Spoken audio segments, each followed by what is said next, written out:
गुड़गांव की जिला अदालत ने हरियाणा के खेल राज्य मंत्री सुखबीर कराटिया सहित 58 लोगों, जिनमें राजेंद्र सिंह हुड्डा, कानूनागो, आरओ नरेंद्र सिंह, काद्यान, बीएलओ रमेश चंद्र, महेंद्र सिंह, नवीन, अनीता, एएफएसओ देवेंद्र सिंह काद्यान, सतपाल डिपो होल्डर के खिलाफ सेक्टर 5 में पुलिस थाने में फर्जी वोट मामला बनवाने का मामला दर्ज करने के आदेश दिए हैं। आपको बता दें कि खेल राज्य मंत्री सुखबीर सिंह कटारिया सहित काफी लोगों के खिलाफ गुड़गांव की जिला अदालत में आदेश पर इससे पहले भी 7 एफआईआर दर्ज हो चुकी हैं और पिछले लगभग 9 महीनों से गुड़गांव के विभिन्न थानों में फर्जी वोट बनवाने के मामले दर्ज हैं और गुड़गांव पुलिस ने केवल एक booth level officer Anita Sharma को ही गिरफ्तार कर जेल भेजा है, जबकि मंत्री जी पूछताछ तक के लिए बुलाया जा रहा है। गिरफ्तारी तो दूर की बात है।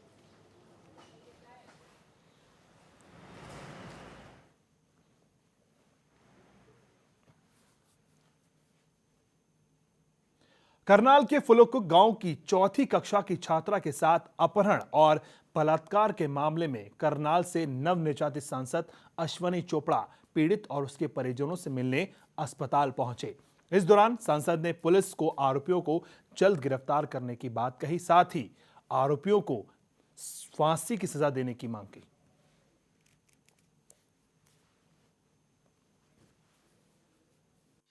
एसपी साहब ने मुझे बताया कि मैंने तो पूरी कोशिश कर रहा हूँ। 50,000 रुपये उन्होंने रखा भी है, जो व्यक्ति बताएगा।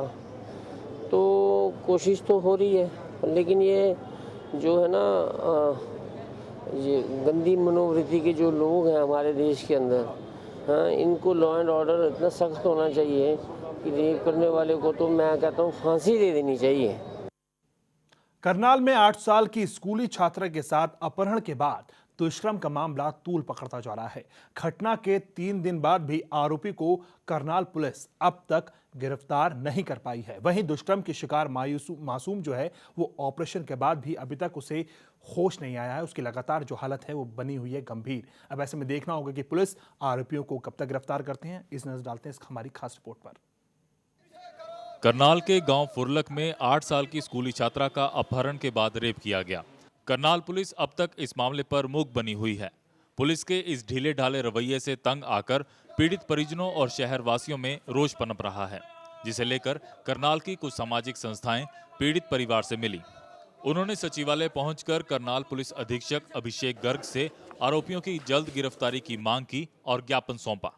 हम सामाजिक संस्थाएं और आम आदमी पार्टी के कार्यकर्ता, उनके माँ बाप भी हमारे साथ हैं। हम आज एसपी साहब को एक अल्टीमेटम देने आए हैं, शनिवार की शाम तक या आज ही अगर उसको तुरंत को, उस अत्याचारी को, उस हत्यारे को, उसको तुरंत सलाखों में डाल करके उसको फांसी नहीं दी गई और सभी सामाजिक कार्यकर्ता सड़कों पर आने के लिए मजबूर हो जाएंगे। कुकर्मी आदमी आजाद घूम रहा है, इनोवा गाड़ी के साथ आजाद घूम रहा है, अभी तक पुलिस ने उसको गिरफ्तार तक नहीं किया।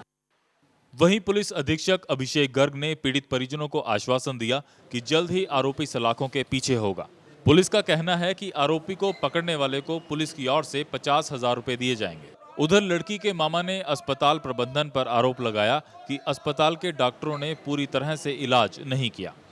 पहले ट्रॉमा से यहाँ शिफ्ट किए थे सर मैंने। अच्छा, ट्रॉमा से शिफ्ट करने के बाद यहाँ पे डीएनएस वगैरह लगाई मैंने, तो बच्ची को लटा के, और पूरी रात को कोई नहीं आया। कल सुबह से 8 बजे के आसपास उन्होंने इलाज शुरू किया। मतलब बीच में 8 घंटे डॉक्टरों ने देखा ही नहीं। हाँ जी। तो आप क्या चाहते हैं?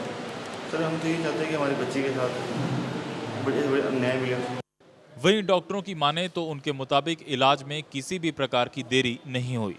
डॉक्टर ने कहा कि फिलहाल लड़की की स्थिति ठीक है। कंडीशन जब आई थी तो थोड़ी दिक्कत ज़्यादा थी। कल सुबह अर्ली मॉर्निंग कल उसका सर्जरी हमारे गायनेकोलॉजिस्ट और सर्जन्स की टीम ने कर दी है। तो उसके बाद से रेगुलरली हमारी टीम ऑफ डॉक्टर्स है मॉनिटर कर रही है। तो शी इज़ स्टेबल नाउ, कोई ज़्यादा खतरे वाली बात नहीं है। पुलिस प्रशासन को पीड़ित परिवार वालों और सामाजिक संस्थाओं ने 2 दिन का समय दिया। उन्होंने कहा कि अगर आरोपी को नहीं पकड़ा गया तो वह सड़कों पर उतरने के लिए दोबारा से मजबूर होंगे। डे एंड नाइट न्यूज के लिए करनाल से कमल मिड्डा की रिपोर्ट। उधर करनाल में करीब 3 सप्ताह पहले घरोंडा में हुए हाई प्रोफाइल रेप मामले में एक बार फिर से सुर्खियों में आ गया है। पीडब्ल्यूडी के वीआईपी रेस्ट हाउस में दिन दिहाड़े हुई बलात्कार की इस घटना में पीड़ित ने यूटर्न ले लिया है। शिकायतकर्ता पुलिस ने महिला ने पुलिस को शपथ पत्र सौंपते हुए बलात्कार की घटना से ही इनकार कर दिया। मालूम हो कि इस रेप की घटना के बाद पुलिस ने महिला की मेडिकल जांच कराई थी और मजिस्ट्रेट के सामने महिला ने अपने बयान भी दर्ज करवाए थे, लेकिन अब वो अपने बयान से मुकर गई है। वहीं घटना के 21 दिन बीत जाने के बाद भी पुलिस इस मामले में आरोपी पवन हुड्डा नाम के कथित रसूखदार आरोपी को पकड़ने में नाकाम रही। वैसे पुलिस को घटना के 3 सप्ताह बाद शपथ पत्र का ड्रामा हजम नहीं हो रहा है। करनाल डीएसपी राजकुमार ने कहा कि अगर महिला ने मजिस्ट्रेट के सामने झूठे बयान दर्ज कराए हैं तो उसके खिलाफ कार्रवाई की जाएगी। इसमें फाइल देख के ही मैं बता पाऊंगा, क्योंकि मैं पिछले 2 दिन से लगातार पिछले 48 घंटे से बाहर हूँ। मेरी प्रायोरिटी इस वक्त इस बच्ची के साथ जो दुष्कर्म हुआ है उस अपराधी को पकड़ने की मेरी प्रायोरिटी है। अगर उसने पहले स्टेटमेंट गलत दी है तो कानूनन जो इसके खिलाफ कार्रवाई है वो हम अमल में लाएंगे। भिवानी में एक दहेज पीड़ित महिला अपने बच्चे के साथ पिछले 4 साल से न्याय की गुहार लगा रही है। बावजूद इसके पुलिस अधिकारियों के कानों में जू तक नहीं रेंग रही है। पुलिस ने अब तक ससुराल पक्ष के खिलाफ कोई भी एफआईआर तक दर्ज नहीं की है, जिससे तंग आकर अब ये महिला अपने बच्चे के साथ जान देने की बात कह रही है। पुलिस अधीक्षक कार्यालय के बाहर अपने छोटे से बच्चे व माता पिता के साथ धूप में बैठी यह महिला विद्यानगर निवासी मोना है। मोना की शादी उनके पिता रमेश ने 2 दिसंबर 2009 को सतनाड़ी तहसील के नवागांव निवासी जय भगवान के साथ हिंदू रीति रिवाज के तहत की थी। मोना सहित परिजनों का आरोप है कि मोना के ससुराल वालों ने शादी के 6 से 7 महीने तक मोना को ठीक ठाक रखा, लेकिन इसके तुरंत बाद ससुराल वालों ने दहेज की मांग शुरू कर दी। मांग पूरी न होने पर मोना के साथ मार पिटाई करने लगे। पीड़ित मोना के पिता रमेश कुमार ने बताया कि मोना को उसके ससुराल वालों ने शादी के 6-7 महीने बाद दहेज के लिए तंग करना शुरू कर दिया और लगातार मार पिटाई शुरू कर दी। रमेश कुमार के अनुसार उन्हें मोना के लड़का होने पर कई बार फ्रिज, मोटरसाइकिल व कई गहने दिए, लेकिन ससुराल वालों ने मोना को दहेज के लिए प्रताड़ित करना बंद नहीं किया। उन्होंने साथ ही आरोप भी लगाया कि एक बार उनकी बेटी मोना को जहर देकर मारने की कोशिश भी की गई है। रमेश का आरोप है कि पुलिस उन्हें न्याय देने के बजाय उन्हीं पर उल्टा दबाव बना रही है। वहीं मोना का आरोप है कि बार बार पंचायत होने पर या पुलिस में शिकायत देने के बाद भी उसके ससुराल वालों ने उसे प्रताड़ित करना बंद नहीं किया। मोना का कहना है कि उसे न्याय नहीं मिला तो वह अपने बच्चे समेत जान दे देगी। मैं 7-8 महीने तो ठीक रही थी, उसके बाद मेरे को तंग करने लगे, मेरे साथ मार पिटाई करी है, नहीं कोई खर्चा देते हैं। मैं 2 साल से यहीं रह रही हूँ, नहीं पुलिस कोई कार्रवाई करती है। इससे अच्छा कि मैं मर जाऊँ। पुलिस कार्य से संतुष्ट नहीं, मैं नहीं हूँ, बिल्कुल भी नहीं हूँ। क्या मांग करती है पुलिस प्रशासन से? क्या मांग करती है आप? मैं उनके खिलाफ कार्रवाई चाहती हूँ और मुझे जल्द से जल्द फैसला चाहिए। जब इस बारे में डीएसपी अमित भाटिया से बात की गई तो उन्होंने बताया कि पीड़ित मोना की शिकायत पर महिला सेल में दहेज प्रताड़ना का मामला दर्ज कर 4 आरोपियों के खिलाफ जांच शुरू कर दी गई है। इस मामले में मुख्य आरोपी और मोना के पति जय भगवान किसी दूसरे मामले में न्यायिक हिरासत में है, इसलिए जांच को आगे नहीं बढ़ाया जा सका। डीएसपी ने आश्वासन दिया है कि जैसे ही जय भगवान की न्यायिक हिरासत खत्म होगी तो उसे जांच में शामिल कर कार्रवाई की जाएगी और मोना को हर हाल में न्याय दिलाया जाएगा। जो इसमें मुख्य अभियुक्त है, जो मोना का पति है, वो ऑलरेडी एक दूसरे मुकदमे में जुडिशियल कस्टडी में है, इसलिए उसकी गिरफ्तारी अभी मतलब टेक्निकली संभव नहीं है। तो जैसे ही वो उसकी जुडिशियल कस्टडी खत्म होती है उसको इन्वेस्टिगेशन ज्वाइन करवाया जाएगा और आगामी कार्रवाई की जाएगी। डे एंड नाइट न्यूज के लिए भिवानी से सतपाल की रिपोर्ट। मुख्यमंत्री के सुशासन में सीनियर सिटीजन के सम्मान देने के दावों की सरेआम धज्जियां उड़ाई जा रही हैं। ताजा मामला रेवाड़ी तहसील का है, जहां एक वृद्ध महिला रजिस्ट्री कराने के लिए सुबह 9 बजे कार्यालय में आती है, लेकिन तहसीलदार का रजिस्ट्री क्लर्क कार्यालय पर ताला लगाकर 4 बजे ही फरार हो जाता है। देखिए रिपोर्ट।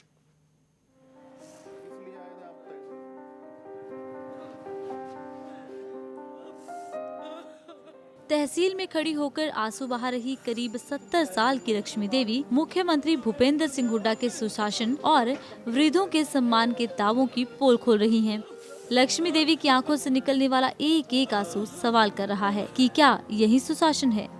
लक्ष्मी देवी सुबह 9 बजे अपने मकान की रजिस्ट्री करवाने के लिए तहसील कार्यालय पहुंची हैं। वहां खरीदार सभी औपचारिकताएं पूरी कर लेता है। रजिस्ट्री करवाने का टोकन भी दे दिया जाता है, लेकिन जब रजिस्ट्री का समय आया तो रजिस्ट्री क्लर्क कार्यालय पर ताला जड़कर फरार हो गया। खरीदार का कहना है कि लक्ष्मी देवी का परिजन उपायुक्त कार्यालय में कार्यरत है और वो नहीं चाहता था कि लक्ष्मी देवी अपनी संपत्ति की रजिस्ट्री करवाएं। बताया जाता है कि इसी के दबाव के चलते रजिस्ट्री क्लर्क रजिस्ट्री करने की बजाय कार्यालय पर ताला लगाकर फरार हो गया। लक्ष्मी देवी अपने कागजों को लेकर एक कार्यालय से दूसरी कार्यालय दौड़ती रही, लेकिन उनकी फरियाद सुनने वाला कोई नहीं था। सवेरा आए थे जी, सवेरे की यहीं बैठे। क्यों बैठे हो, क्या था? अपने काम की मारे। रजिस्ट्री करवानी थी आपने? हाँ। फिर क्या कहा, किसने? कोई करे ही ना, मैं क्या करूँ। मैं तो एक बार यहाँ गई थी, वो नाट गया और दूसरा रोऊंगी तो नू सारा दिन हो गया बैठी बैठी ने रोऊंगी ना तो क्या करूँ। मैंने लक्ष्मी देवी जी से मकान खरीदा था। आज सुबह से 9 बजे मैं तहसील में आ गया था। 9 बजे से लेकर 10 बजे तक कागज़ कंप्लीट कर रहा था। 10 बजे के बाद उन्होंने जिससे मैंने पेपर लिखत करवाई उन्होंने तैयार करके दे दिए। स्टाम्प की देरी थी, स्टाम्प नहीं आए थे। फिर उसके बाद हम नरेंद्र जी के पास गए। कौन है नरेंद्र? यहाँ पे मार्क जो करते हैं जी, तो उन्होंने मेरे को वापसी भेज दिया कि ये नहीं हो सकता, हमारे पास ये काम नहीं करेंगे हम। फिर उसके बाद मैंने अपने घर को बुलाया, फिर भी हम नाकामयाब रहे। फिर मैंने अपने वकील को बुलाया, वकील ने तहसीलदार से बात करी, उन्होंने फिर उसके बाद नरेंद्र जी को बुलाया, वो नहीं आए। फ़ोन बंद करके ताला लगा के और यहाँ से चले गए। इसमें नहीं है, अलग है वो, और वो डीसी ऑफिस में काम करते हैं। उन्होंने यहाँ पे पैसे दिए हैं, क्या कराया ये मुझे नहीं पता। कुछ ना कुछ तो किया है और उनका बार बार फ़ोन भी आता है। मेरे पास रिकॉर्डिंग भी, अगर आप रिकॉर्डिंग लेना चाहो तो मैं दे सकता हूँ, और इसी वजह से ये काम रुका हुआ। इन जनाब पर तहसील का भार है। जनाब नायब तहसीलदार हैं और जनाब को ही आज लक्ष्मी देवी की रजिस्ट्री करनी थी, लेकिन आपको सुना देते हैं कि जनाब क्या कहना चाहते हैं। साहब कह रहे हैं कि रजिस्ट्री क्लर्क उपायुक्त के पास गए हुए हैं और थोड़ी देर में आ जाएंगे। कार्यालय पर ताला लगाने की बात पर साहब का कहना है कि कैश का मामला है, इसीलिए शायद ताला लगा दिया होगा। अब साहब को भी नहीं पता कि ऐसे उच्च पदों पर बैठकर झूठ नहीं बोला जाता। वास्तविकता तो यही है कि मीडिया के पहुंचने की सूचना मिलते ही साहब ने रजिस्ट्री क्लर्क को फोन लगाना शुरू कर दिया, लेकिन रजिस्ट्री क्लर्क ने फोन उठाना मुनासिब नहीं समझा और तहसीलदार साहब भी कैमरे पर एक से एक बहाने करते रहे। आखिर थक हार कर वो भी लक्ष्मी को तहसील प्रांगण में छोड़कर चले गए। ना ताला तो वो अब कैश का मामला है तो लॉक तो करना पड़ेगा। देखो वैसे खुला तो छोड़ के जा नहीं सकते वहाँ पर उस कमरे को। अगर जहाँ कैश है वहाँ तो लॉक चाहिएगा, ये तो मानना पड़ेगा। ना दबाव की ऐसी कोई बात तो क्या ना मेरे पास कोई दबाव है इस तरह का कोई भी। मेरे जो सामने एक बात आई है वो एक यही बात आई है कि कोर्ट में केस है। मेरे पास तो 4:30 बजे आए हैं, मैं भी 9 बजे से यहाँ बैठा हूँ ऑफिस में। तो अगर इस तरह की कोई बात होती तो मेरे पास आ जाते। ये केवल एक लक्ष्मी नहीं है, ऐसी सैकड़ों लक्ष्मी रोजाना तमाम कार्यालयों में आंसू बहाती रहती हैं और गैर जिम्मेदार अधिकारी व कर्मचारी सरकार के दावों की हवा निकालते रहते हैं। लेकिन सरकार ने जल्द ही ऐसे अधिकारियों और कर्मचारियों पर नकेल नहीं कसी तो कुछ दिन में ये आंसू सरकार की आंखों से निकलेंगे।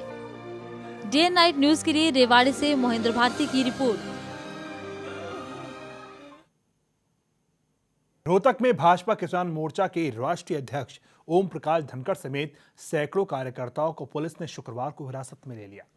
धनखड़ किसान को बोनस की मांग लेकर सीएम आवास का घेराव करने की कोशिश कर रहे थे, लेकिन पुलिस ने उन्हें रास्ते में ही रोक लिया। भाजपा किसान मोर्चा धनखड़ की अगुवाई में किसान बोनस यात्रा के तहत सीएम आवास का घेराव करने की कोशिश में थे, लेकिन पुलिस ने उनकी संख्या को देखते हुए धारा 144 लागू कर रखी थी।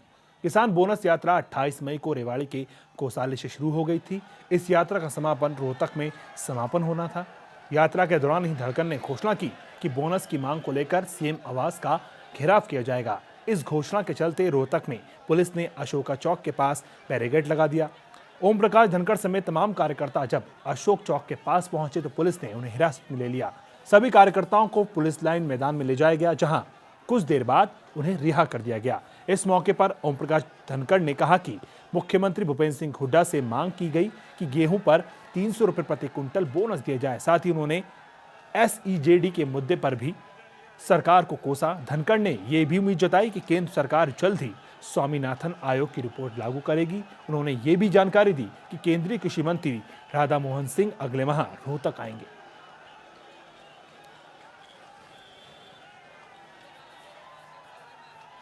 ये सरकार इस्तीफा दे, बोनस नहीं दे सकती तो इस सरकार को कोई अधिकार नहीं। ये सरकार सत्ता में बने रहने की अपनी मोरल अथॉरिटी खो चुकी है। आज क्या हुआ? मैं बोनस मांगने आया हूँ, अगर बोनस देने का दम नहीं है तो इस्तीफा दो। हमने इनको कहा था कि इस रोड पे धारा 144 है, आप पे वायलेशन ना करें, तो इन लोगों ने शांतिपूर्वक गिरफ्तारियां दी है। तो कितने कार्यकर्ता गिरफ्तार हुए हैं? नहीं, अभी काउंटिंग नहीं की है, अभी तो हम बसों में भर के लेके गए हैं, अभी वहाँ जाके गिनती की। चंडीगढ़ नगर निगम की बैठक शुक्रवार को हुई। इस बैठक में चंडीगढ़ से नवनिर्वाचित सांसद बने किरण खैर ने भी शिरकत की। हालांकि पहले ही दिन उन्हें कांग्रेस पार्षदों का विरोध का सामना करना पड़ा। किरण खैर की स्पीच लेकर कांग्रेस और बीजेपी कार्यकर्ता में जमकर आपस में तकरार हुई। शुक्रवार को जब चंडीगढ़ नगर निगम की बैठक शुरू हुई तो उसका मकसद शीशे की तरह साफ था, लेकिन जब बैठक शुरू हुई तो मकसद का कोई पता नहीं था। मकसद तक पहुंचने की बजाय यहां पार्षदों के बीच तू मैमे का नजारा देखने को मिला। बैठक में पवन बंसल जैसे कांग्रेसी दिग्गज को हराने वाली किरण खैर भी मौजूद थी। किरण खैर ने जब चंडीगढ़ से जुड़ी दिक्कतों को बताया और उन्हें जल्द से जल्द हटाने का आश्वासन दिया। इसी बीच कांग्रेस पार्षद सुभाष चावला ने आरोप लगाया कि ऐसा लगता है जैसे बीजेपी के किसी पार्षद ने किरण खैर की स्पीच तैयार की है। इस पर कांग्रेस और भाजपा में जमकर हंगामा हुआ। बहुत अच्छा लगा, बड़ा अच्छा माहौल था और मज़ा आया मुझे। आपस में इनकी छोटी मोटी टकरार भी हुई, वो बहुत अच्छा लगा, क्योंकि मेरी एंट्री हो और बिजलियां ना कड़कें, ऐसा तो हो नहीं सकता। जब से पहले से मैं यहाँ आई हूँ, शुरू थोड़ी धमाकेदार होती तो अच्छा लगता। ऐसी ठोस सी हाँ जी बहन जी नमस्ते जी कम जी नहीं होता मेरे से। किरण खैर के मुताबिक उनकी पहली प्राथमिकता काफी लंबे समय से रुके हुए काम करवाना है। उनके अनुसार राजनीति से हटकर वह लोगों के बीच में जाकर उनकी तकलीफें सुनेंगी और उनके काम करवाएंगी। I think we need to इसको पॉलिटिसाइज ना कर हम इसको कॉर्पोरेशन को एक सिविक अमेनिटीज लोगों को पहुंचाने का जरिया समझें और उस तरह से काम करें। तो मुझे लगता है ये बहुत ज़रूरी है। और बहुत सारी ऐसी चीज़ें हैं जैसे ग्रांट आते हैं, वो पूरे ग्रांट्स यूटिलाइज नहीं होते, वो यूटिलाइज करने की ज़रूरत है। और उन चीज़ों के लिए उन एरियाज़ में जहाँ पर इसकी ज़रूरत, वाटर कंजर्वेशन बहुत ज़रूरी है। जो बाकी जो प्रॉब्लम्स शहर में आ रही हैं, जैसे वो स्ट्रीट लाइट जगह काम नहीं करती, कई जगह लगी ही नहीं है, ये तो बेसिक चीजें हैं, ये तो हो जानी चाहिए। हालांकि बैठक में चंडीगढ़ से जुड़े और भी कई अहम मुद्दों पर चर्चा की गई, जैसे आवारा कुत्तों के आतंक। इस पर काफी देर तक चर्चा हुई। में हुई नगर निगम की बैठक में भाजपा और कांग्रेस के पार्षद एक दूसरे को खींचते नजर आए, लेकिन चंडीगढ़ से सांसद किरण खैर का साफ तौर पर कहना था कि यह राजनीति नहीं बल्कि दोनों पार्टियों के साथ मिलकर लोगों की दिक्कतों को हल करवाने आई है। बहरहाल देखना होगा कि किरण खैर आम जनता के लिए कितनी सही साबित होती है। चंडीगढ़ से कैमरामैन अमनदीप के साथ Manoj Rathi, day night news. तो हरियाणा के इस बुलेटिन में फिलहाल इतना ही। आप देखते रहिए डे नाइट न्यूज। खबरों की दुनिया में आइए, हमारे साथ कहीं भी और कभी भी जुड़िए। हम मिलेंगे फेसबुक पर, हम दिखेंगे यूट्यूब पर, हमें फॉलो कीजिए ट्विटर पर। खबरों के साथ बने रहिए रात दिन।